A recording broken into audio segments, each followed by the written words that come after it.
दोन मार्गाने आपल्याला जावं लागेल.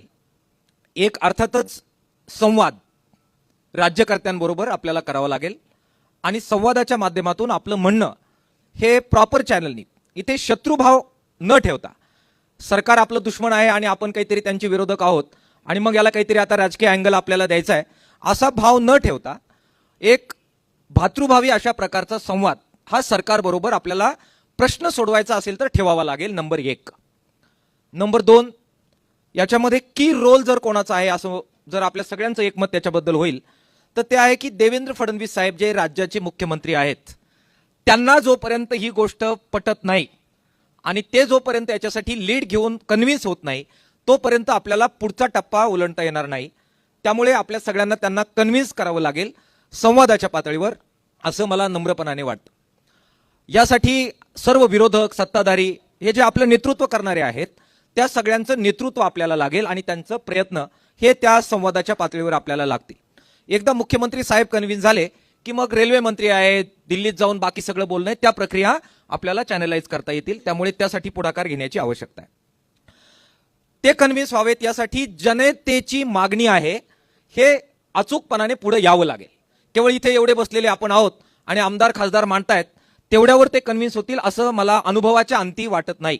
काही अनुभव आंदोलनांचे आमचे आहेत आणि त्यामुळे जोपर्यंत जनतेचा रेटा जोपर्यंत दादा तयार होत नाही तोपर्यंत सत्ताधारी या प्रोजेक्ट बाबत पुनर्विचार करणार नाहीत. मग तो रेटा कधी तयार करायचा?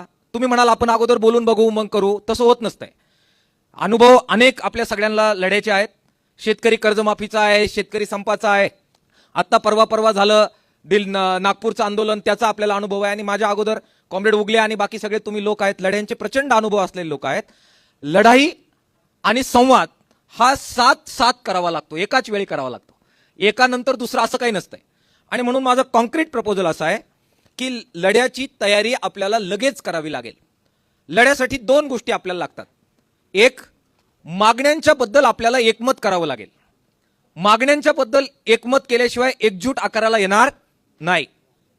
मागण्यांमध्ये फार फरक नाही आपल्या, एक 19-20चा फक्त फरक आहे आणि तो आपल्याला एकत्र बसून नक्कीच सॉल्व्ह करण्याच्या बाबतीत नक्कीच शक्य आहे. कुठे फरक आहे?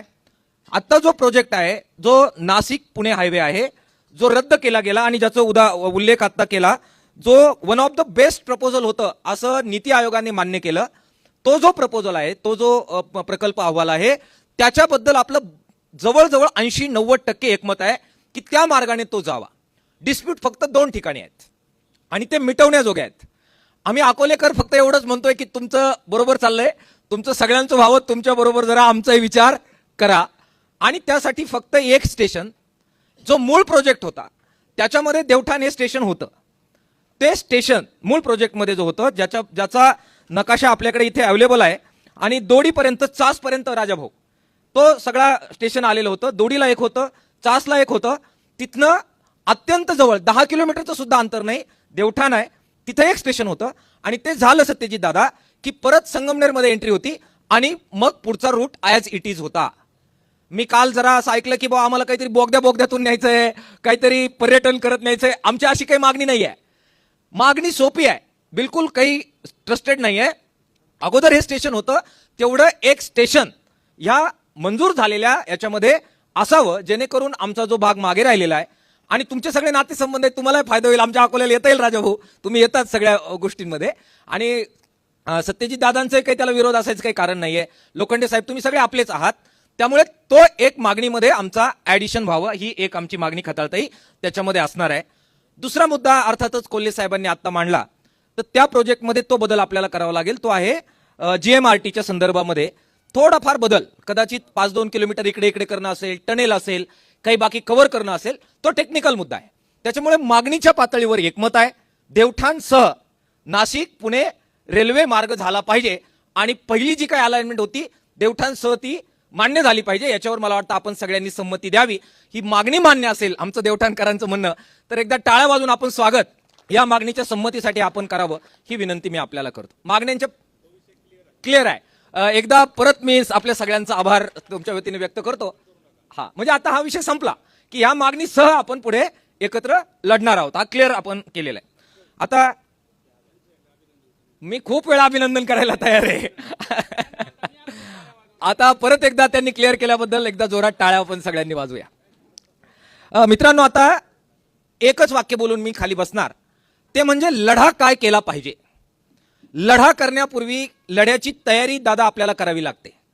आणि म्हणून त्यांच्याबरोबर मी जी चर्चा केलेली होती त्याच्यामध्ये एकाच वेळी सगळ्यांनी, सत्ताधारी आणि विरोधक सगळ्यांनी एकत्र येत आपण आपल्या मागणीसाठी रस्त्यावर उतरावं लागेल. आम्ही चाकण चक्का जामची जरा आम्ही विचार करत होतो. चाकण का, तर आपल्या सगळ्यांना माहिती आहे की आपण सगळेजण जे पुण्याला जात आहेत ते चाकणला वैतागल्याशिवाय पुढे जात नाही. प्रचंड ट्रॅफिक जाम असतं आणि लॉक होऊन जातं. सर्वसामान्य लोकांचा कानोसा घ्या, चाकण म्हटलं की अंगावर काटा येतो.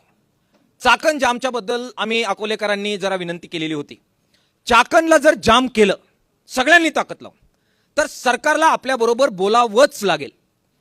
ते बेमुदत असलं पाहिजे असं माझं मत आहे. तुम्ही जर प्रातिनिधिक आंदोलनं केले, आता मला वाटतं आढळराव साहेब पण बोलले की आपण 2 तास रस्त्यावर जाऊ, नमस्कार करू, फोटो काढू, सगळीकडे येतील, पेपरला बातम्या, सरकार म्हणेल ठीक आहे 2 तासामध्ये हे घरी जातील, नंतर यांना परत एकत्र यायला 10 वर्ष लागतील. प्रातिनिधिक आंदोलनाने हा लढा यशस्वी होणार नाही, हे आपल्या अनुभवांती मी आपल्याला सांगतो. केसे, जेल, तुरुंग, लाठ्या काठ्या इतिहास साक्षीला राहणारे आणि तुमचे फोटो तुम्हाला मी सांगतो तुमच्या त्यागाबद्दल अभिमानानं पुढच्या पिढ्या मिरवतील असा निर्णायक लढा हा असणार आहे. त्यामुळे ठेवूया आपण तयारी बलिदानाची आणि सगळ्या त्रास सहन करण्याची. आणि त्रास सहन करण्याची तयारी नेतृत्वाने ठेवली तरच इतिहास घडत असतो, तरच पुढच्या पिढ्या नाव आपलं घेत असतात. आणि म्हणून मला आपल्याला विनंती करायची आहे की हे मनातून काढून टाकूया. लाठ्या काठ्या तुरुंग आणि सगळे पक्ष एकत्र आहे हो. सत्ताधारी असणारे लोक सुद्धा आपल्या बरोबर आहे. त्यामुळे सत्ताधारी पण पेन जरा चालवायला बिचकतील की आपल्याच लोकांना जेलमध्ये टाकायचंय आपल्याला. त्यामुळे एकजूट पक्की करू, सत्ताधाऱ्यांसहित सगळं नेतृत्व करू आणि लढा असा करू की सरकारला बोलावं लागेल, मागणी मान्य करावी लागेल, त्यांना बाध्य करावं लागेल. शत्रुभावाचा लढा नाहीये, राजकीय लढा नाहीये, त्यांना कन्व्हिन्स करण्याचा, भातृभावाचा, सत्याग्रहाच्या मार्गाने जाण्याचा लढा आहे. सत्याग्रहाच्या बद्दल गांधीजी काय म्हणाले, ते असं म्हणाले की इंग्रजांच्या विरोधात लढत होते, ते तरी म्हणाले की मी आत्मक्लेश करून घेईल आणि माझ्या आत्मक्लेशामुळे भातृभावातून सरकारला असं वाटेल की मी काय म्हणतोय ते ऐकलं पाहिजे. देवेंद्र फडणवीस साहेबांशी शत्रुभाव नाही, भातृभावाने त्यांना समजून सांगायचंय की आम्ही आत्मक्लेश करून घेतोय, रस्त्यावर बसतोय, आमचं ऐका, कारण तुम्ही राज्याचं प्रतिनिधी आहात. आणि म्हणून हा भातृभावाचा लढा आहे, शत्रुभावाचा नाही. सत्ताधाऱ्यांना बरोबर घेत आपल्याला तो केला पाहिजे, पण तो प्रतिकात्मक असल्यानंतर फक्त राजकारण होईल, लढा यशस्वी होणार नाही. आणि म्हणून अंतिमतः बेमुदत चाकण जाम करणं हा आपला अंतिम लढा असला पाहिजे. लाठ्या काठ्या कोर्टाच्या आदेश येतील दुसऱ्या दिवशी. मी तुम्हाला सांगतो, बच्चू कडूच्या आंदोलनात आम्ही भोगलोय, किंवा मुंबईचा आता जरांगे पाटलांच्या आंदोलनात आपण पाहिले, दुसऱ्या दिवशी येतील रस्ता जाम करा, काढा वगैरे, ते होईल. 1,500 पोलीस तैनात केलेले होते बच्चू कडूच्या आंदोलनात. आम्ही सगळे होतो, राजू शेट्टी वगैरे, विड्रॉ करण्यासाठी. आम्ही म्हटलं सगळ्या जेलमध्ये आम्ही येतो, तुमच्या जेलची संख्या सांगा, आम्ही शेतकऱ्यांची संख्या सांगतो आणि होऊन जाऊ द्या. मग चर्चा झाली सत्यजित तांबे साहेब. हे भातृभावाचा लढा सुद्धा शेवटी निकराचाच करावा लागतो. आणि म्हणून मला आपल्याला विनंती आहे की त्याच्याबद्दल अंतिम विचार केला पाहिजे. त्या चाकण जामची तयारी करण्यासाठी 2 गोष्टी केल्या पाहिजे. एक म्हणजे आपण एक जबरदस्त व्हेकल मार्च काढू शकतोय का याचा विचार करा. आम्ही म्हणतोय तेच करा असं नाही, पण व्हेकल मार्च सिन्नर पासून आपण निघू, सगळे खासदार राहतील, सगळे आमदार राहतील, तुम्ही नेतृत्व करा, आम्ही मागे उभे राहू. सत्यजित दादा बरोबर म्हणाले की तुम्ही सगळे सांगा, आम्ही ऐकू. आपण पळायला तयार आहे, अजून आपण पळू शकतोय, धावू शकतोय, तयारी आपण करू. हे सगळे नेते मंडळी पुढे राहतील आणि हजारो लोक हे निघतील तिथनं. व्हेकल मार्च, मोटरसायकली असतील, गाड्या असतील, टेम्पो असतील, ट्रक असतील, आणि सिन्नर पासून निघूया. राजगुरू देशाचं दैवत आहे आणि इकडे छत्रपती शिवाजी महाराजांची पुण्यभूमी आहे, तर त्यांना अभिवादन करण्यासाठी हजारो गाड्या तिथनं निघू रस्त्याने आणि सगळे शहरं घेत, वातावरण निर्मिती करत हजारोचा व्हेकल मार्च जर आपण सिन्नरवरून सुरू केला राजगुरू नगरपर्यंत, वातावरण निर्मिती आणि जनतेला आपल्या बरोबर जोडून घेणं. सगळे नेते निघालेत, आमदार निघालेत, खासदार निघालेत, विरोधक निघालेत, सगळे लोक निघालेत, सगळ्या कृती समित्या निघाल्यात. माहोल काय तयार होईल बघा. आणि तिथे कोणाला अडवण्याचं, कोणाला शिव्या देण्याचं, कोणाला विरोधात बोलण्याचा मुद्दा नाहीये. आम्ही निघालोय, आमचं ऐका, हे सरकारला सांगायचंय. तो माहोलच इतका प्रचंड चांगला होईल की जेणेकरून सरकारला वाटेल की अरे यांच्याशी बोललं पाहिजे, हे दुश्मन नाहीये. आणि त्यातून एक टप्पा आपला लढ्याचा पुढे जाईल. दुसरा टप्पा तेवढ्यात नाही झालं तर दादा जसं म्हणाले सत्यजित तांबे साहेब की मग एकदा ट्रायल घेऊ चाकण जामची, सगळा समृद्धी तिथे रस्ता रोको, संगमनेरला रास्ता रोको, सिन्नरला रास्ता रोको, मंचरला रास्ता रोको, आळेफाट्याला रास्ता रोको. एकदा प्रत्येक लोकप्रतिनिधींनी आपली आपली ताकद लावून त्या मतदारसंघामध्ये लोकांना उतरवणं आणि या लढ्यासाठी एक ट्रायल घेणं. आणि मग ते यशस्वी झालं, त्याच्यातही नाही ऐकलं, तर मग मात्र आरपारचा लढा. मग काय होऊ द्या, कोर्टाचे आदेश येतील, बाकी काय होतील, किंमत मोजू दादा. हे इतिहास एकदाच घडतो आणि इतिहास ज्यावेळेस